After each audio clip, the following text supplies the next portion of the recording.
Nós vimos nas últimas aulas que os tecidos conjuntivos representam uma ampla gama de tecido que constitui o corpo humano. Os tecidos conjuntivos eles são formados por células, fibras e substância fundamental amorfa. Os dois últimos, as fibras e a substância fundamental amorfa, constituem o que nós chamamos de matriz extracelular. As células presentes no tecido conjuntivo são as grandes responsáveis pela produção da matriz.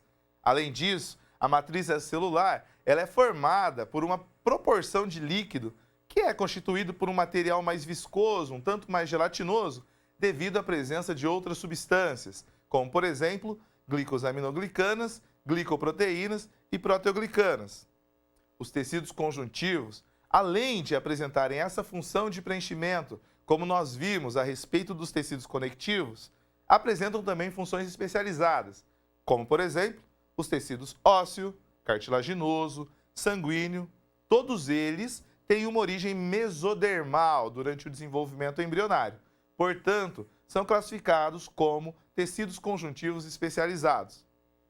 Um outro tipo de tecido conjuntivo, também muito conhecido, é o tecido adiposo.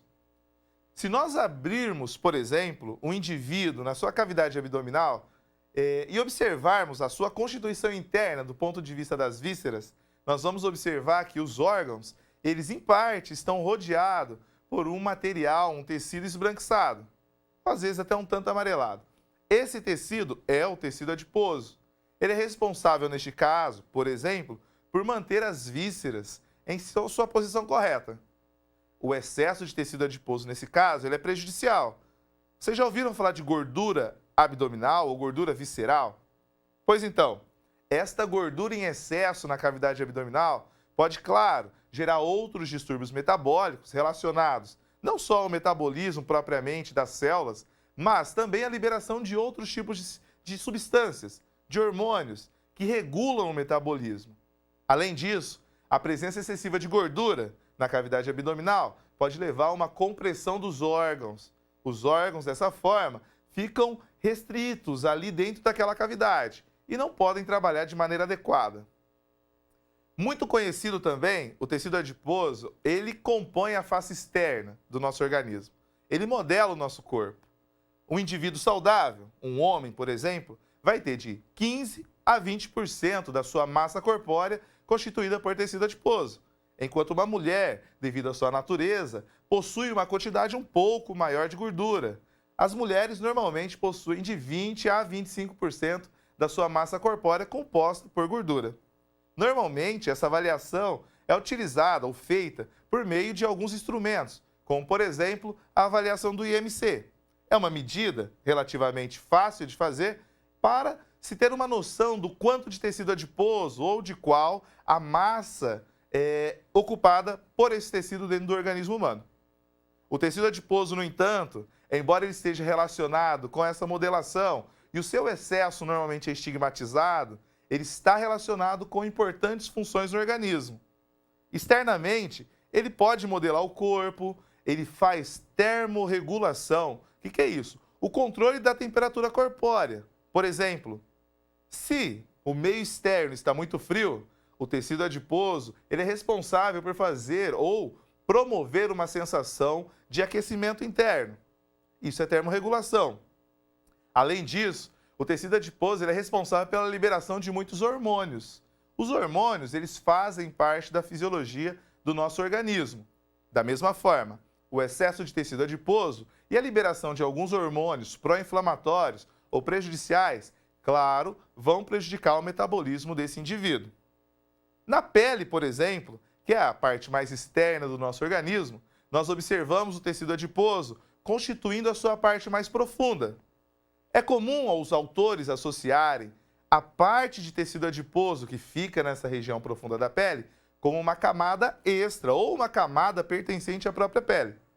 Nós vimos no tecido epitelial e no tecido conjuntivo que a pele ela é constituída por epiderme, onde nós encontramos o tecido epitelial, aquele tecido epitelial estratificado pavimentoso queratinizado.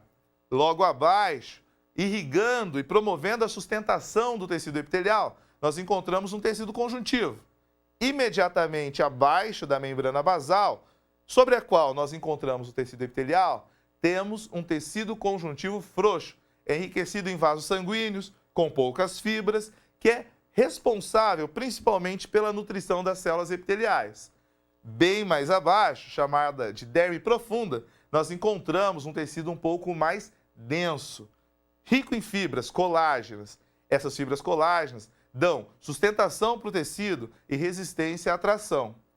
Se nós observarmos ainda, depois da epiderme, derme, logo abaixo da derme profunda, nós vamos encontrar a camada de tecido adiposo, chamada nesse caso de hipoderme. A hipoderme é a região mais subcutânea do tecido conjuntivo. Esse tecido conjuntivo, ele vai constituir toda a proporção de revestimento do seu organismo externo, no caso a pele. Essa camada de tecido conjuntivo, ou de hipoderme, ela pode ser mais fina ou mais espessa, dependendo da quantidade de tecido conjuntivo, adiposo, que você acumula nessa região. Nós, naturalmente, quando nascemos, já temos uma grande composição por tecido adiposo. No entanto, durante o desenvolvimento, o tecido adiposo ele vai se modificando gradativamente e perdendo a sua função inicial, que no caso era manter a termorregulação por meio do calor. Nós adultos, ou durante o nosso desenvolvimento, nós desenvolvemos um tecido conjuntivo especializado, no caso do tecido adiposo, que é capaz de guardar energia na forma de um material chamado gordura. Normalmente, a gordura ela fica armazenada através de uma molécula bioquímica chamada de triacilglicerol, ou popularmente conhecido como triglicerídeo.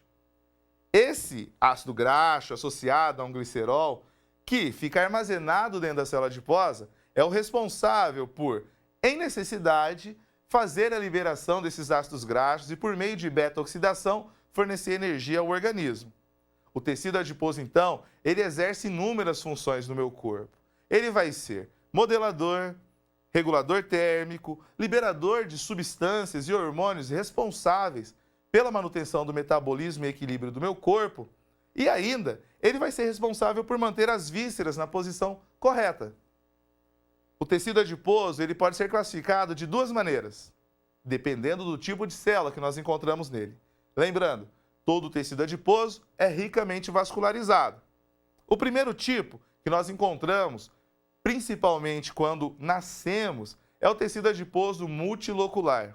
Esse tecido, ele gradativamente vai desaparecendo ao longo do desenvolvimento. Por quê? A sua principal função é a produção de calor. Esse tecido não obrigatoriamente armazena gordura para a geração de energia. Pelo contrário, a única função desse tecido, além da sua parte de revestimento e termorregulação, é a manutenção da temperatura corpórea. Características desse tecido. Uma célula adiposa multilocular, ela vai apresentar, normalmente vai se apresentar, como uma célula um pouco menor. Ela vai ter inúmeras gotículas de lipídio em seu citoplasma. Desta forma, o núcleo desta célula tende a ficar em uma região mais ou menos central. Essa característica é típica de um tecido adiposo multilocular. As células adiposas multiloculares, normalmente, quando observadas, elas são pequenininhas e apresentam inúmeras gotículas de lipídios. No entanto, devido à preparação histológica, a técnica faz com que a gordura que existe dentro dessa célula seja perdida ao longo da preparação. Ao contrário, o outro tecido adiposo que nós encontramos no organismo, e daí, principalmente no organismo mais adulto, é o tecido adiposo unilocular. Esse tecido adiposo é caracterizado por possuir células adiposas uniloculares. Essas células apresentam uma função diferente da multilocular. Ao invés de produzir calor, elas são especializadas em armazenar a gordura para produzir energia. Desta forma, se nós, por exemplo, ficarmos um bom tempo sem nos alimentarmos, é comum utilizarmos a gordura corpórea para obtenção de energia, uma vez que nós não temos tanta glicose disponível no corpo. Diferente da célula adiposa multilocular, a unilocular ela tem uma constituição citoplasmática e composição lipídica por meio da deposição de uma única gota de gordura. Então, Ao invés de apresentar várias gotículas de gordura, como nós vemos na multilocular, a célula adiposa unilocular vai apresentar uma única gota de gordura no seu citoplasma, um citoplasma escasso ao redor e o núcleo, que fica comprimido pela gota de gordura, acaba ficando periférico, bem próximo à membrana plasmática.